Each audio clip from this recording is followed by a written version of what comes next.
working with them. So I've seen you being more active on social media. And we've talked about this here. Look, guys, I'm gonna be real right now. Look, obviously, we understand.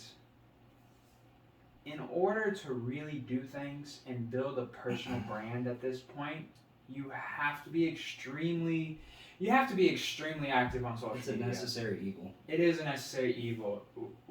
One thing for me personally that I've found is that if I just post and get the fuck off, I do so much better.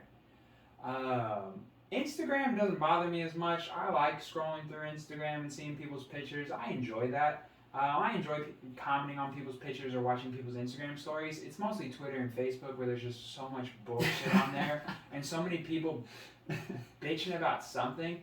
I saw this is completely off topic, but this shit like was so weird. I saw someone tweet. This shit is so ridiculous. I saw someone tweet. It was a female. I saw her tweet. Why are guys so grossed out by women with body hair? And so I read it, and so I was like, okay, let's dive into these comments. Let's see what's going on here. So I dive into the thread. I shit you not, dude. There was somebody in this thread that made the argument that guys don't like girls with body hair because we're all pedophiles. And that we enjoy like the smooth, silky skin of young people. This is the type of shit I'm talking about on fucking social media. What are we doing? Like, what do we do? Who comes up with that? Like, why does the bar have to continuously move? It's a problem with giving everybody a voice. Oh, dude. Some people shouldn't have one. Dude, not that loud. I know, right? But It sucks to say that.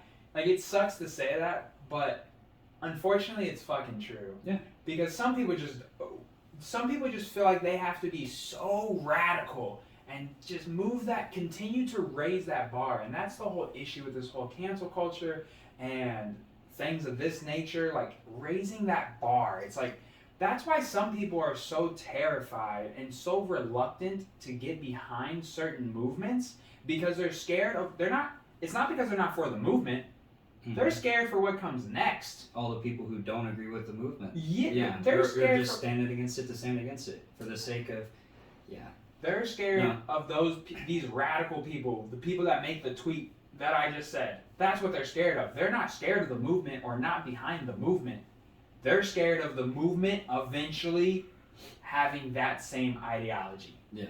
Well, the thing is, like, social media has its place, and there's a lot of good that comes from it. And like, there's a lot of gems. You know, like we're talking about, like, it is a lot of effort to post on social media. It sucks. It really does. Like, it's hard to think of a post, hard to think of a caption, like whatever it may be. Like, but at the end of the day, there's no better way to build your own brand than social media, because there's nothing else that gives you such a large audience that costs nothing. Yeah, and it does help people.